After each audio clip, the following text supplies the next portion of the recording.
All right, so I want to welcome everybody to the Live Well Kalkaska Substance Free Coalition monthly open discussion, Coffee with the Coalition. This forum is the time for Kalkaska County residents to connect with their coalition and have an informal conversation about substance use disorders, recovery, and related topics and concerns within the community and beyond.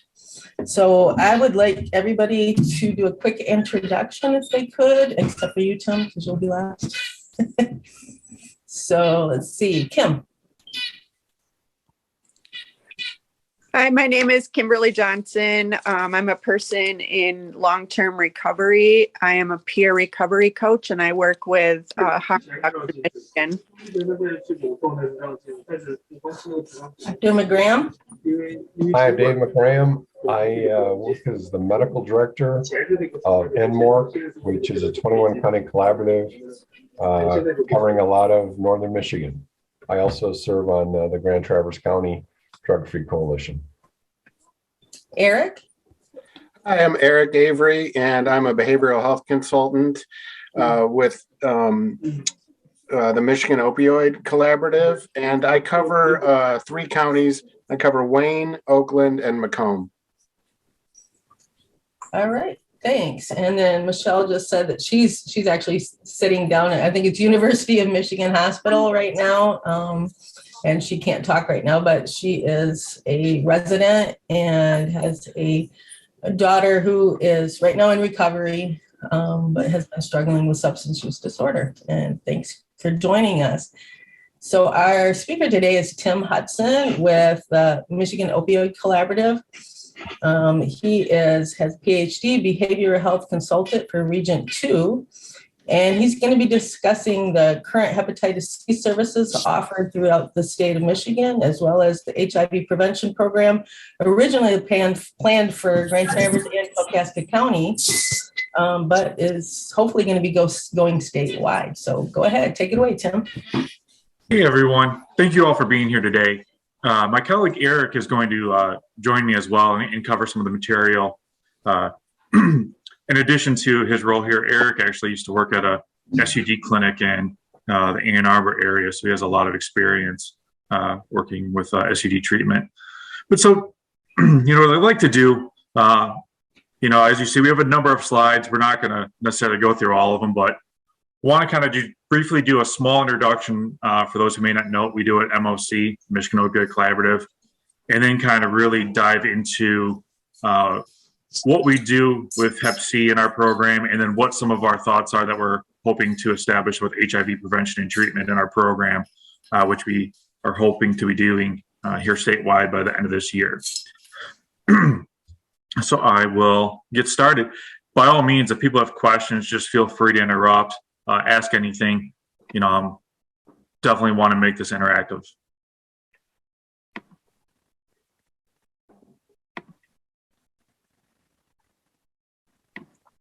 Okay, so just to kind of give a very brief overview of what we do at the Michigan Opioid Collaborative, we offer same-day consultations for any providers who are interested in receiving guidance with patients, any type of treatment they may have. This primarily started out to be geared towards patients with a history of substance use disorders. We do some consulting outside of that if there's patients who are having chronic pain issues. It doesn't mean that they always have to have a substance use disorder diagnosis in order to receive that consultation from us. But the way that works is, if you're a provider, you would contact the behavioral health consultant in your region and just kind of explain what's going on, what type of advice you're looking for. And we would then triage that, identify if it's something we can address. If not, we would get our on-call physician with University of Michigan on the phone with you and kind of work through that and give advice on how to treat that patient. And that's something we do Monday through Friday from 9 a.m. to 5 p.m. With the exceptions of holidays. It's same day. Sometimes, if we get a call at 4:30, it might be difficult to get you that answer that day. But otherwise, we always make sure we get your response right away. We also assist with the waiver process. Now, this has changed in the last, would be almost 2 years now, a year and a half or so. Now, for some providers, they only have to submit the notice of intent to prescribe. medication for opioid use disorder. It used to be that they had to take a certain number of hours of training. Now we do still offer that training. We do a condensed version. We offer, it's 4 hours long. In fact, we have one tomorrow, but we offer that on a quarterly basis. And then we help walk providers through the notice of intent process to ensure that there's no hiccups. Sometimes providers will say, you know, it takes a while to get that taken care of. So we want to make sure we're there as a support for that as well. We also will host a number of different webinars throughout the year. We try to host 3 to 4 a month. It can be on a variety of topics, from anything related to stigma, to the benefits of medication, to the various types of treatments that are available, to trauma, to the way addiction impacts the brain. A lot of different types of educational material that we try to do. And we also do a ton of outreach, not just to providers, but also to community members, such as what we're doing here today, connecting with community coalitions to kind of help bring awareness to the community of the ongoing opioid crisis and how we can help support those in need and our communities. And lastly, we provide, or I'm sorry, 2 more things. One being Great Moms, which is a program that we work alongside with out of Grand Rapids, where we provide support to perinatal providers, OBGYNs, maternal fetal medicine providers on ways to treat perinatal patients with a substance use disorder. And then we also provide supports for Hep C, which Eric and I are going to get into here shortly. So I will turn over to Eric, who's going to do a few slides here. Okay, thanks, Tim. So at MLC, we offer support for OUD and comorbid SUDs. Currently, we're offering discussion-based webinars on polysubstance use when treating opioid use disorder, and this is led by one of our addiction specialists and a peer educator. Upcoming topics will be OUD and methamphetamine use, and OUD and alcohol use. Additionally, we're offering webinars on non-opioid SUDs. So an upcoming one is detection and treatment of mood and anxiety disorders in pregnancy and postpartum. Our team is also working on creating toolkits excuse me, for providers to have more resources when treating patients with multiple SUDs. And if any of you are interested in attending any of our webinars, just put your info in the chat, and then we can add you to our listserv. If you want to go to the next slide there. Okay, and so chronic pain and OUD support. Our chronic pain group is working right now on a toolkit for providers and offering additional webinars on chronic pain and addiction. And we have a pain specialist who's available for patient consultations, questions as needed. Our website also has a number of toolkits that can be downloaded for free. And then lastly, the integration of peer and our peer educator has joined a team and is working with the BHCs in each region of the state. So our peer is currently focusing on outreach with the BHCs and participates in county level coalition and task force. And the peer educator is developing materials to address things like stigma and patient impact. And lastly, we're increasing our outreach to underserved areas in Michigan by assessing treatment gaps in high-risk counties. And then treatment gap and, sorry, that's it. Thank you, Eric. Yep. All right. Hey, Tim, before you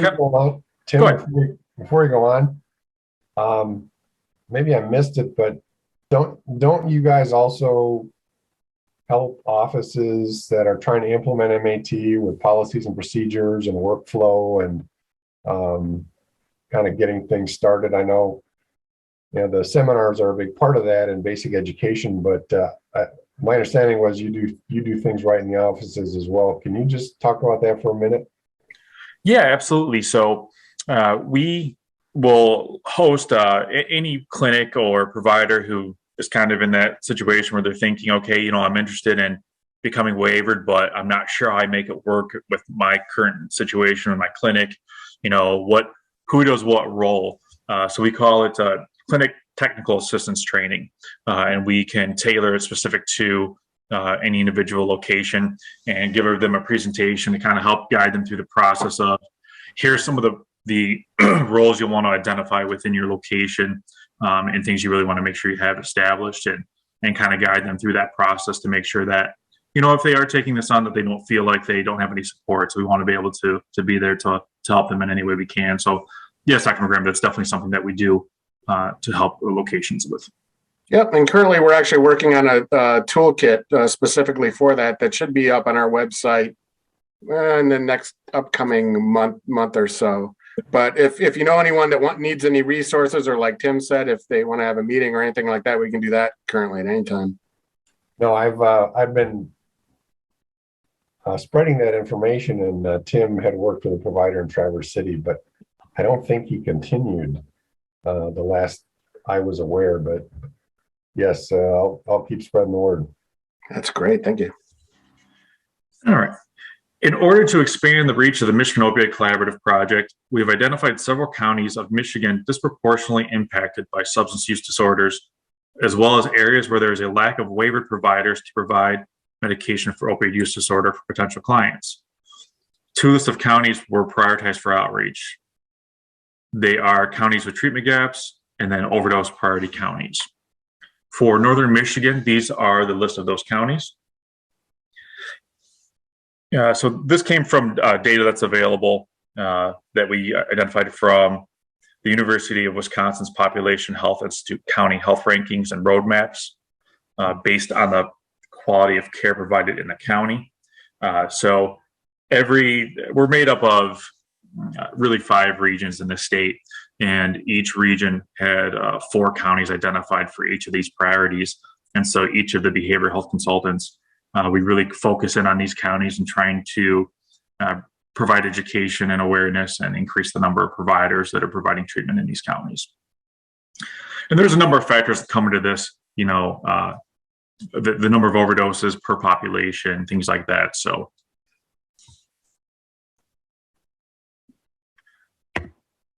pharmacy outreach, I want to talk about this a little bit just to briefly let folks know what we were doing with this. We've contacted the vast majority of pharmacies in Michigan to identify if they do prescribe medications for opioid use disorder, specifically buprenorphine, and we found that over 90% of the pharmacies do.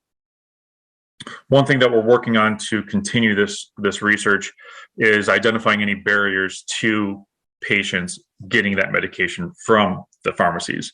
So one of the things we identified is that while 90% dispense that medication, we were running into situations where the pharmacies may not dispense it to all people who show up with a prescription. There were a lot of nuances that were coming up that we noticed, but it was happening fairly frequently. So we're working on a plan of action for that and hope to have that up and running by the end of the year. Okay, so I'm going to talk a little bit about kind of the backstory on why we have such a big focus on Hep C treatment, and then also I'll talk a little bit about what we're currently doing with Hep C treatment at MOC. So I have some data here regarding Hep C. This is a little bit older, as you see. You know, we have some data from 2016 and 2018, but an estimated 2.4 million people were living with Hep C as of 2016. This slide shows the disproportionate response to HIV and Hep C epidemics. It shows you the number of infections and mortality versus the funding that's available. So we see significantly higher rates of infections and mortality with Hep C than we do HIV, but nowhere near as much funding. Now, that's not to say we shouldn't have funding like that for HIV, but it raises question why the funding for Hep C is so much lower. The current challenges we see with Hep C involve increase in injection drug use, perinatal transmission, lack of awareness of infection, testing, access to care, and price of treatment as well. We have many groups that are disproportionately impacted by it, including people with HIV, minority groups such as Native Americans, African American communities are also disproportionately impacted by Hep C as well. This data I found really interesting. It shows that we have really high rates, or higher rates, I should say, of Hep C amongst millennials and baby boomers, with a significant drop in Gen X. Now, I haven't really been able to find any literature that really helps identify why that is, but that's something that's of interest as well.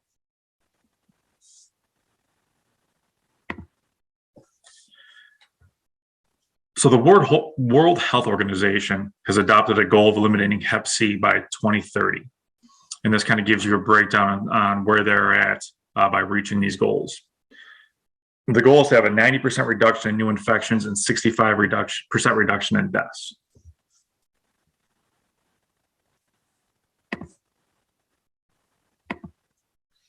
So this is a question that gets asked frequently for Hep C and with HIV as well, and it's who should get tested.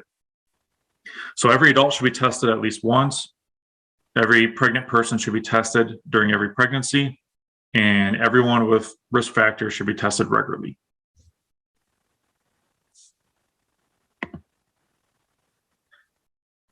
This kind of walks you through some of the recommendations for testing for Hep C and kind of what certain criteria would be as well for those who would need to be tested.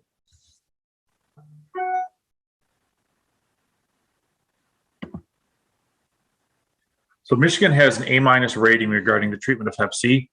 Michigan no longer imposes liver damage restrictions on those who use illegal substances or alcohol.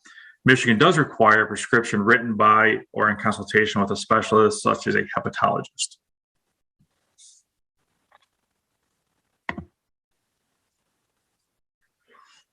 So this, again, shows just some rates by counties. By focusing on harm reduction, Hep C and HIV rates will go down. That's obviously a big thing that we focus on within this coalition, within our organization, is by identifying harm reduction strategies and implementing those throughout the state.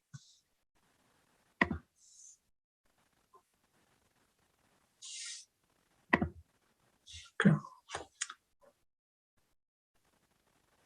So since we've expanded into Hep C treatment with the Michigan Opioid Collaborative, this includes services that support primary care and community providers to help diagnose with treatment planning and medication management of people living with Hep C.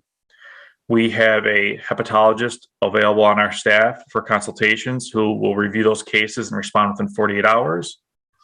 And she hosts a biweekly case conference that's available for anyone who wants to attend, where they'll review cases and have those same type of discussions where they discuss what type of treatment plans are available and what would be the optimal management of that patient. Those meetings have been very successful. We actually have an incredibly high rate of attendance in Northern Michigan at those meetings, particularly folks from Alcona Health Center, more on the east side. They're very prevalent at those meetings as well. So that's great to see Northern Michigan represented at a lot of these meetings as well. And we also have a 3-part webinar series on Hep C treatment on our website, which is listed there. And we also have a Hep C toolkit on that website. Hey, Tim, is that Dr. Pamaswani? Yep. And you can pronounce it and I can't. I call her Pani because I always butcher it every time I try to pronounce it. But yeah, so Pani has the 3-part webinar series on Hep C treatment on our website. And you submit the case review via email, or you call your local behavioral health consultant. Again, we would triage it together and then we would get it to Pani, and she would get a response back to you within the 48 hours. And again, the biweekly case conferences from Friday from 9 to 10 a.m. Discuss treatment options for the patients as well. And Audrey, we haven't updated the slide. She just got married. Audrey Jackson is the clinical coordinator for our Hep C program. And so she oversees that as well. And I've listed her contact information here. Tim, do you know, do people within the like the prison system get treated for Hep C now? Or do they have to wait until they get out of prison? It's probably going to be hit or miss. So, it's challenging to get a hold of a provider at a prison. We've definitely been trying to do our outreach to prisons. I experienced that here recently as I contacted a prison trying to connect with a provider there. And the provider that we had record of being there is actually no longer there, and they don't have an actual provider on staff. They contract out. And they were still in the process of identifying a provider. So, I don't know the answer to that question. I know something we could start with in Kalkaska jail. I know DOC, Department of Corrections, has said, this was maybe 4 or 5 months ago, they came out with a statement about Suboxone and how their goal is to have it in every jail. I believe it was in like the next 2 to 3 years, that they have it in a certain percentage of jails now. And they were very open about the discussion of diversion, saying, okay, we recognize that this does get diverted, but it's not diverted any more than any other prescription that we're aware of. And we know from research that the vast majority of times it's diverted, it's because the person who is then buying it needs the medication because they are trying to receive the benefits of the medication, and they just don't have access to a waiver provider. So it's really great to see the Department of Corrections come from such a harm reduction approach and see that we're going to have a large population in need have access to this care.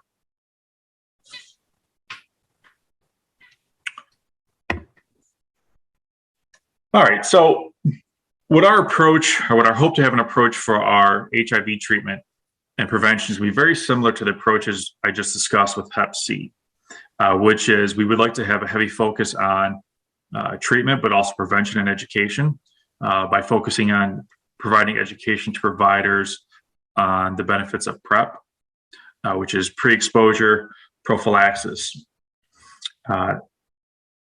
We've learned as we've kind of started doing some groundwork in this, that many providers just don't have much training in this area, and they really need some refresher in it. I know we've heard some stories of a first responder. I don't recall if it was like a EMT or a police officer, but on the east side of the state, was in a situation where they were stuck with a needle, and they went to the local hospital for PrEP, and the hospital did not know the process for it. So the individual had to drive either to Gaylord or to Traverse City to receive the treatment. That's obviously pretty unfortunate, and I can only imagine how stressful that was for that individual. Already a stressful situation to begin with, but then to find out you can't receive care at your local hospital, and you have to continue to drive across state to find somebody who can. And we'd like to prevent that. We want to be able to expand these services so everybody can treat these folks. We see many people who have to go to, in this region, Traverse City, to the Thomas Judd Center, which is a great location. But, when we talk a lot about stigma, when we think about how difficult that must be for a patient to go into their PCP and have a very vulnerable conversation about some risks that they might be at. And then to be told, well, okay, I'm going to refer you to the Thomas Judd Center, to another location, and now you have to go and tell your story again. I think it'd be reasonable to say that there's probably not a very high percentage of people who follow through with that. At minimum, there's at least some drop off. So again, how can we create a system where, when you need services, you're going directly to your PCP and you can receive everything there as much as possible at that location. And so that's what we'd like to build towards. We're also working on having a infectious disease physician on our team who will kind of do the same things that we just talked about that Pani does, where he will do some case consultations and provide that type of patient consult, as well as continuing to hold webinars for us, such as we had recently on PrEP. We also want to increase the knowledge of providers and the right questions to ask their patients. So sexual health questionnaires, how often are we asking our patients about that? At what age should we start doing it? I read an article recently that in the last year, more teens died of an overdose than ever before. It was almost twice as many. It wasn't, You know, it was under 1,000 was the number. So it wasn't a terribly high number, but that's still a lot of kids. So if we're thinking about it, you know, what does that mean? Does that mean that we're seeing an increase in the number of kids using substances? If there's an increase in the number of kids using substances, would it be reasonable to believe that there's a number of kids engaging in sexual activity? If they're engaging in sexual activity, then we should be asking those sexual health questions. So those are things we're kind of still working through. And as we're preparing to submit proposals for grant funding here, thinking about including adolescents in some of the work that we do as well.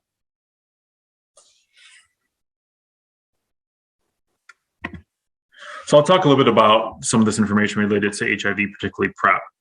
So what is PrEP? So PrEP is, as I said, pre-exposure prophylaxis. It's different than PEP. PEP is post-exposure prophylaxis. It's for patients at risk of HIV exposure.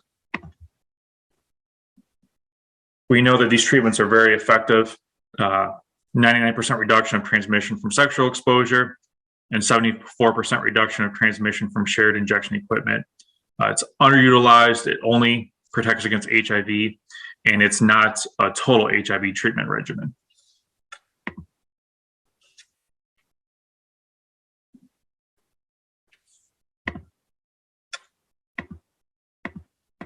All right, so around 1 million affected individuals in the United States at the end of 2019.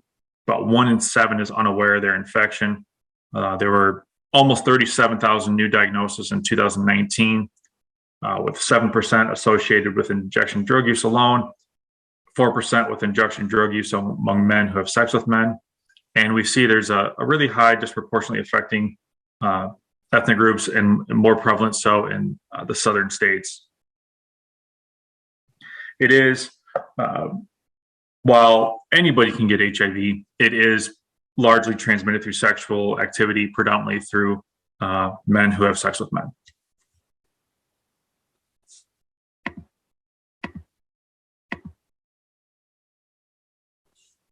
All right, so who is at risk for HIV exposure? We just kind of talked about this a little bit. There was a pretty well-known incident that occurred in Indiana where they saw a really high increase in the number of individuals who have HIV. And what we've kind of seen here, it's also occurred in Massachusetts as well. But also we're starting to see trends that Michigan might be heading in that direction as well, particularly northern Michigan. And this is kind of where we identified the need was through a coalition meeting or a Coffee with the Coalition meeting that Suzanne had. Was that last summer, I believe, the end of last summer maybe, that identified a really significant increase in the number of HIV cases in Kalkaska County. So that's kind of where we got the idea from. Started doing more research, started having meetings with key stakeholders and leaders throughout the state to identify what type of services should be provided. As you can see, I know the map's kind of small, but if you look at the pink in Michigan, that's where some of the more high-risk areas are. And of course, that's right in our backyard.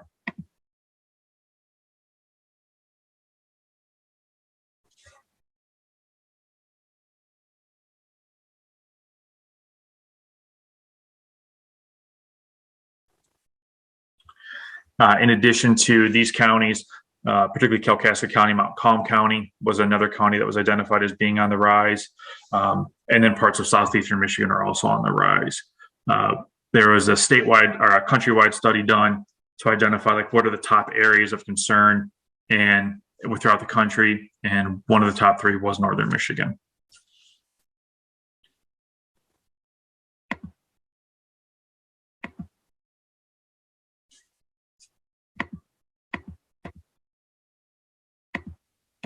All right, so who is at risk for HIV exposure? People who inject drugs, people who have sex. Now, to me, and I've thought about this recently, I thought, well, if we know it's so effective, why don't we just prescribe PrEP to everybody once we know they have at least one risk factor, and sex is a risk factor, so why not just start prescribing it? So no, we shouldn't prescribe it to everybody, but it should be discussed with everybody. And I'm going to get into some of the toolkits that are available for providers to kind of help identify, once you've asked some basic questions of your patient and they meet one of these criteria, how do you determine then if they should be on PrEP?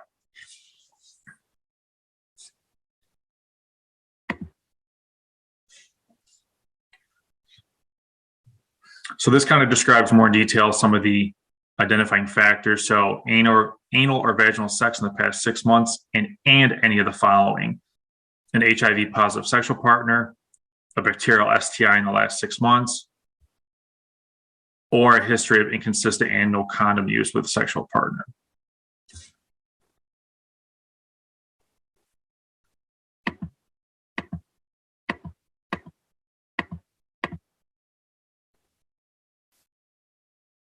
Chemsex is another factor. It's typically but not exclusively found among men who have sex with men.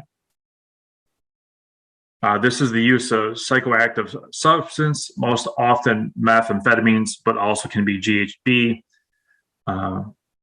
It's typical but not exclusively found among men who have sex with men.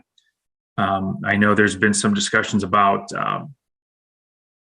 what caused some of the rise in HIV in Kalkaska County, and my understanding from speaking with DHHS through their qualitative interviews was that it was a number of sex parties that individuals were attending, and I don't know that the questions like this were asked, but I guess it'd be questioned is if some of this was taking place, and that would increase some of the risk factors as well. Use of methamphetamines in this setting is an independent risk factor for acquiring HIV. The risk doubles among SMS who use methamphetamines in the setting.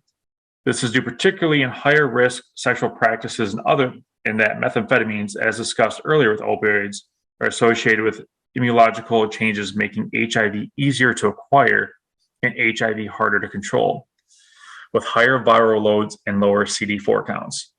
As well, there is a self-selection among this group for men who are HIV positive to be more likely to participate in these sexual practices. I'm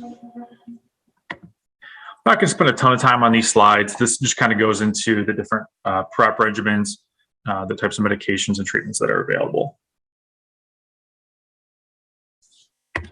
So this is something that I shared with all the providers in my region, and we did throughout the state, who attended our most recent PrEP webinar. But this is what you need to know if you are prescribing PrEP. This is kind of a 2-pager. Obviously, we could blow it up so it's a little bit easier to read, but this kind of gives a baseline, a toolkit for providers so that they can ensure that they're treating the patients who need this the most.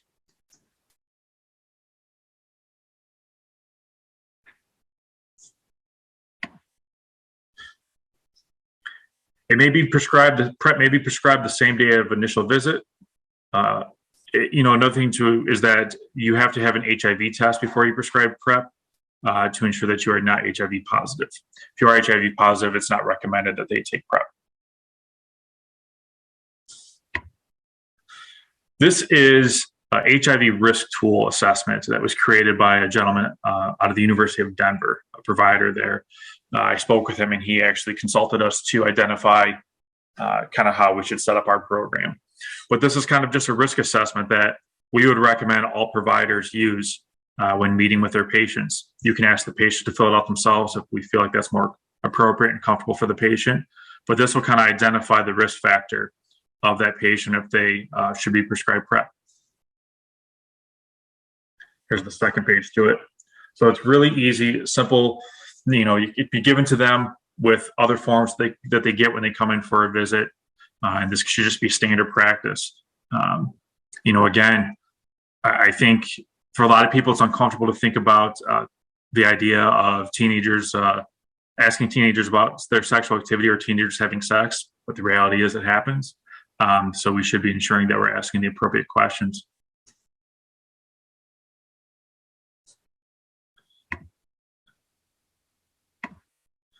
This is something I can send out for anybody who's interested. This is actually the rest of the slides. So it's a 16-slide or 16-page document from the CDC, and this covers PrEP and any type of frequently asked questions and recommendations for treating patients.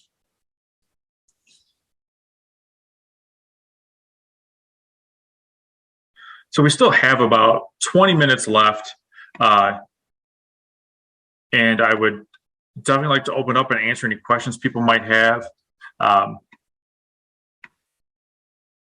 again, looking at, obviously you guys saw what we are currently have in place for Hep C. The HIV stuff, we're still waiting to finalize some things and hear back about grant funding, but we definitely plan to have this in place by the end of the year. And again, it'll be statewide. Initially, when we started thinking about this and rolling it out, the thought was we would have it limited to the Kalkaska area, given some of the higher rates we've seen. But just as we continue to speak with key stakeholders across the state, we just really felt it'd be more beneficial if we made this a statewide program. Tim, maybe I missed it, but so if somebody is positive for HIV, I mean, the preventive treatment is 90 days, but if you're positive, how long is the treatment for? Well, so from my understanding with talking with Dr. Trowbridge was that if the individual, before you prescribe and start working, they take PrEP, they have to take the HIV test. Right. And if it's positive, they wouldn't recommend PrEP at that point. Right. But there are other treatments for HIV. I'm curious if you knew any. I just don't know the details and the length of that treatment. I don't, and I know it's changed so much over the years. I was watching a documentary actually this week where a patient was discussing when they first diagnosed with HIV in the mid-90s, they were taking 5 pills a day, 5 times a day. Yeah. And just a few months ago, there was a new treatment that was approved, kind of like the first level of approval. And I think they're still waiting for maybe some FDA approvals, but it's like it was either a monthly injection or a 6-month injection. That was your treatment. So we're definitely seeing that treatment really improve and just be significantly more convenient for patients. Again, like we talked about earlier with a patient going from their PCP and then having to go tell their story again to somebody else, you're probably seeing a drop off in care there. If somebody's got to take 25 pills every day, the challenges that come with that versus getting a shot once a month or once every 6 months, you're seeing an improvement in quality of life and obviously a much higher chance of the survival of the patient as well. Yeah. Hey, this is maybe a broader system question. In Northern Michigan, there's 4 healthcare systems in our region, starting with Ascension in a couple of the southeast counties, and then you got My Michigan, kind of in the center in the northeast, and then you got McLaren in the northwest, and in Sheboygan, then you got Munson. Like, how do you guys interface with those systems? They have infectious disease physicians, at least in a couple of the systems. But what's your experience? Do the rural healthcare providers come to you guys, or do they go to their system infectious disease folks? I know Thomas Judd is a great resource as a clinic, but what do you kind of see as a lay of the land? We've had a lot of meetings with Thomas Judd Center so far, and we're really closely with them and Munson as well. Some of the other ones we're still trying to, get into and kind of give them some information on what we plan on doing. We work pretty closely with Alcona Health Center and that organization. They do a lot of work with our Hep C treatment that we provide. So we definitely are, we'll utilize that to kind of introduce this and make them aware of kind of what our plans are, what we're working on. But yeah, each one of those locations have infectious disease doctors. We also met with quite a few health departments to kind of get their ideas on what they felt. And, really overwhelmingly, everybody, the consistent message was, hey, we want to get the PCPs up to speed on PrEP and how to ask the right questions for screening, because the infectious disease doctors are just overwhelmed. They have a wait list that's months long. And if, just like substance use disorder treatment, if you're waiting months and months for treatment, your chances of survival goes down significantly. Thanks. Have you talked to any of the providers here in Kalkaska? Oh, I'm trying to think. We talked to so many people. So I don't know that I actually spoke with anybody at Memorial Hospital. We met with a number of people. We met with Thomas Judd. We met with the HIV and STI program team out of DHHS, a number of county health departments, other HIV clinics throughout the state as well. We met with folks. One of our local doctors was on our August Coffee with the Coalition when we were talking about it. I didn't know if you were able to connect with him to provide service here in Kalkaska. I definitely think once we, are prepared to kind of go formal with this and start offering the services, I think Kalkaska Memorial Hospital is definitely someplace that we're going to get to ensure that they're aware of what we have to offer and, provide any trainings we can for them. I know we're talking with a lot of providers. This was something that I heard when speaking with one of the providers at Munson is that, I think he said roughly 10 years ago, PrEP was like the new thing that was like, okay, this is the thing that, we really need to get everybody caught up to speed on. And so all physicians knew about it. They were really up to date on it. And then, like happens often in medicine, a few months later, kind of that focus changed. And he said, then it was like diabetes. And so everything went to that.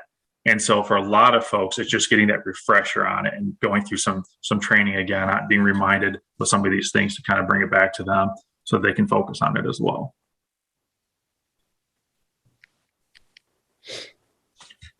I have a and question. I also look at it too, and the numbers I'm not comparing numbers wise, but if you think about it, when you look at the opioid crisis, at one point, that crisis was kind of the situation we're talking about right now as regards to HIV, where you started to kind of see a bubble.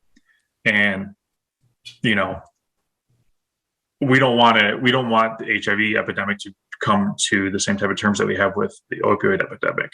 So we want to be able to kind of be out in front of that and hopefully prevent it from reaching, that level of magnitude. Go ahead, Kim. So I know that the health department tests for HIV and Hep C. Do you know if they actually prescribe the care for Hep C or HIV, or do they source out? So it depends by county. So there were some counties throughout the state, and I don't know specifically about Grand Traverse County, how they do it. But I know we saw that it wasn't consistent. We had some counties that they didn't do any of the testing. They contracted out the testing for everything as well as treatment. So that's another thing that we want to work towards, is getting be like a uniform approach at everywhere, particularly in the rural areas as well. What about Health Department number 10? So Health Department number 10, we did not meet with at this point. We've reached out and, we've kind of been trying to solidify a time to meet when, everybody's schedules kind of align. I was pretty surprised to find out yesterday when I stopped by the health department in Manistee that they don't give out Narcan, and they don't hand out the safe injection supplies. And they didn't even know that Traverse City did that. I was pretty surprised that they wouldn't know that. Do you know if you can get PrEP at the health department? So any prescriber can do this. They don't have to any type of special licensing or training, anything like that. No notice of intent, anything. So it's just a matter of if they're willing to do it. Gotcha. I know that Thomas Judd and Planned Parenthood both do the PrEP and PEP. So Yep. Didn't know if you knew of any other places in Traverse City. I just like to be able to have those resources. The emergency department at Munson does as well in Traverse. And, when I first started looking into this, I thought, well, isn't that an obvious one at all? Emergency departments do that. And it's not the case, actually. Not all emergency departments have the knowledge base to do it. But definitely Munson and Traverse City does. Cool. So as far as right now, Kalkaska, they have to go to Traverse City to get any kind of help. I'm not positive.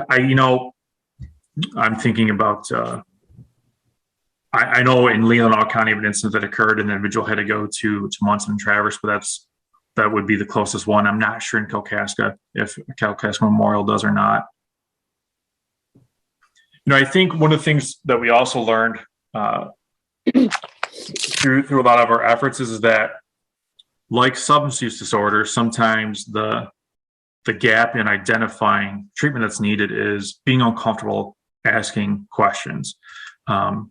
because of stigma. And, you know, for some people, sex is uncomfortable, and talking about sex is uncomfortable. So whether they're adolescents or adults, people don't want to ask that question. You know, in one of the meetings I had discussing this with an HIV clinic, one of the people attending said, you know, I bet if we all asked ourselves the first time or last time we went to our PCP, what did they ask us about our sexual history? It's probably pretty minimal, probably not enough to determine any type of risk factors. And we all thought about it, and we all were in agreement. So yeah, there wasn't enough questions asked to identify what type of risk there would be. And so we want to be able to kind of improve that education and ensure that those right questions are being asked. Hey, Kim. So Yeah. Oh. Is HRM, do you guys have a mobile unit down there, or do you have a presence in in Manistee County?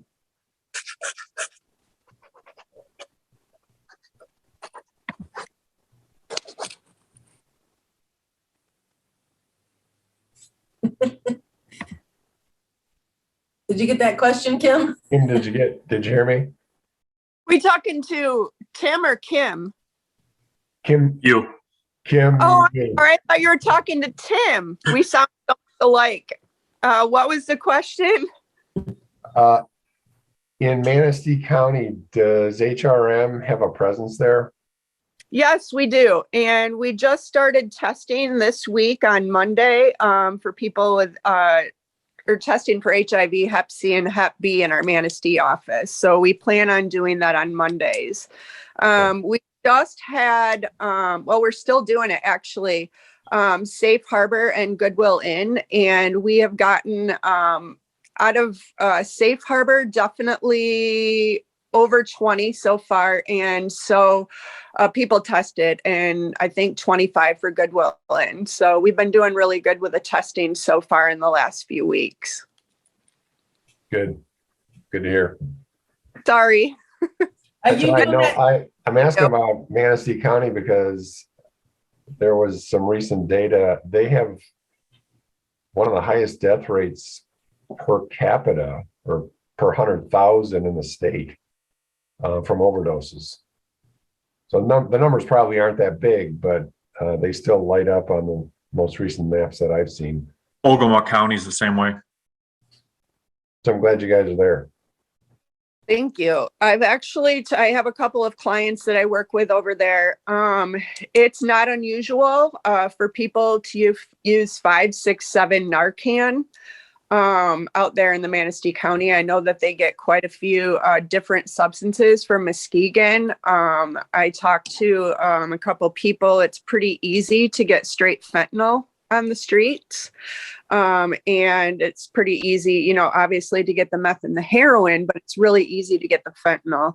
And some people are just doing the straight fentanyl these days. They're not, the only way that they're using the fentanyl test strip is to make sure that they're actually buying fentanyl. And there's quite a tolerance to it. And I talked to a girl the other day, and she was smoking hers off of a foil. And another guy hit off her foil and went down right away. It took like 7 Narcan to revive him. So, I mean, we're talking about a girl who has, you know, quite a tolerance to this fentanyl, but it takes another person down. So anyways, like I said, it's taking a lot more Narcan these days because of the fentanyl. And there's a lot of fentanyl in the Manistee region. So do you think that's maybe one of the root causes is a connection to Muskegon, which isn't that far away? And yeah, I know that a lot of stuff definitely come up from Muskegon. A lot of those people get from Detroit, Chicago. Yeah, so I think that there's a big issue, definitely from stuff coming up from downstate. I know that. I know that the purple ecstasy pills actually have methamphetamine in them. Somebody told me about that the other day. Oh, yeah, there's a bunch of strange stuff out there that's going around. I did want to bring up Tim earlier when you were talking about HIV and pregnancy. I recently found out that not all pregnant women get tested for HIV and Hep C, and I was kind of surprised by that. Yeah, I think, just looking at some of the research and then talking with many providers, most people probably aren't being tested for HIV.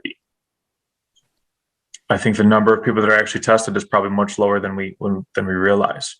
But yeah, one of the things that we talked about is that pregnant people should be tested for Hep C for every pregnancy. Yeah, it seems like they would automatically do that because the baby is very vulnerable to those diseases if the mother has it. So I found it kind of crazy. And those were questions that I had, that I was asking as we were meeting with stakeholders you're going for your annual physical every year. In my experience, they always do blood work. Why wouldn't they be tested for HIV at that time? And, it sounds like some of it's cost, some of it's where is it going to be done at. There's several factors, but, those are all things I guess we need to continue to push for. For me, if I'm getting my blood tested, I'd rather just test it for everything. Whatever tests there are, test it and let me know everything's good. Whether it's, not just HIV, but anything. One of the things that I also wanted to add, I know we're just about out of time. As you look around the state and look at how much HIV treatment has changed over the years, we definitely see those who have access to the treatment, where it's affordable and have access, they're living their lives. They're doing okay, they're doing well. Those who don't have access to it, whether it be because the nearest place is 3 hours away, or for financial reasons, things are going not well. The life expectancy is much lower. So, hopefully by expanding the amount of access there is through our program and getting it back to the PCPs, we can help change that. What would it take to start a program like in our local jail to get people that are incarcerated treated for like Hep C? Well, so I think we would need to work with, who's ever treating them, whoever the local providers, whatever organization they're contracting with. I believe Grand Rapids County. Yeah, that would be our local hospital. That would be Kalkaska Memorial Health Center. So I think just providing them that education and providing any supports we can to them and collaborating with the Sheriff's Department about the need for this. One of the things I always talk to law enforcement about with regards to harm reduction is officer safety. And that was a big thing in Traverse City of why they were very pro harm reduction and SSPs, is because of officer safety. That if an officer or a corrections officer has to do a search of somebody, and they're exposed to needles, if we have harm reduction strategies in place, the risk factor goes down to their officers and to their staff. Mm-hmm. Absolutely. That's one less that can help reduce stress in a very stressful job that they have. Mm-hmm. And when we have people sitting in jail for months at a time, it's a perfect time to treat them. And so when they go back up, hopefully they'll go through treatment, but for SUD. But if they don't, hopefully they'll take precautions and it won't continue and keep spreading. Yeah, and looking at HIV or Hep C, providing them with education on it, what some of the risk factors are, what protective factors are available that can help reduce their chances of having it. Those are good opportunities for all of that. I'll see if I can talk to a couple of our local doctors that work with the jail, and maybe we can get something going here in Kalkaska in the jail. Absolutely, that'd be great. Tim, do you guys have any testing clinics that you do where people can all gather and get testing done? So we wouldn't do anything like that. So we don't actually have any interactions with patients. We do have that ability virtually in our program. It generally doesn't happen. I don't know that it's ever happened in the years I've been here.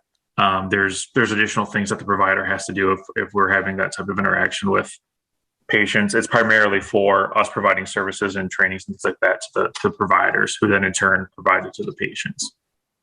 Right on. Just trying to figure out how to get more people tested. Yeah, absolutely. All these, like, you know, Medicaid's finally paying for all this stuff. They're getting lenient and, you know, on the price of the medicine. And it just seems like if we could just get everybody tested now. You know, I don't know if Thomas Judd does any type of like testing events or anything like that. That might be a place to check to see, you know, if they do something along those lines. I feel like I've seen that somewhere recently in this region about HIV testing, like a site where they were doing it. Yeah, we do that at Safe Harbor and Goodwill, but I'm trying to figure out like another thing, like say in Manistee County or Kalkaska County or something like that, to get like a bunch of people. You know, it's free testing, you know. I don't know. Kim, you do it at all of your sites, right? Yeah. Yeah. So do you do it in Kalkaska, the site in Kalkaska? Yes. Michelle is there one day a week and she does it. We're trying to get more over there. But we need to be able to do COVID shots as well. So we're going to start doing the COVID vaccines really soon at all of our locations as well. Yeah, I mean, we have testing sites or vaccination sites set up for COVID here in Grand Traverse County. Could they also do HIV testing, Hep C testing at those as well? I don't know if there's any barriers to that, but that's something that, it'd be interesting to explore. Thanks, everybody. I have to take off for another meeting. All right, thanks for coming back. Thanks. You did. All right, does anybody else have any last questions while we're still on Facebook? If not, we are going to stop our Facebook Live.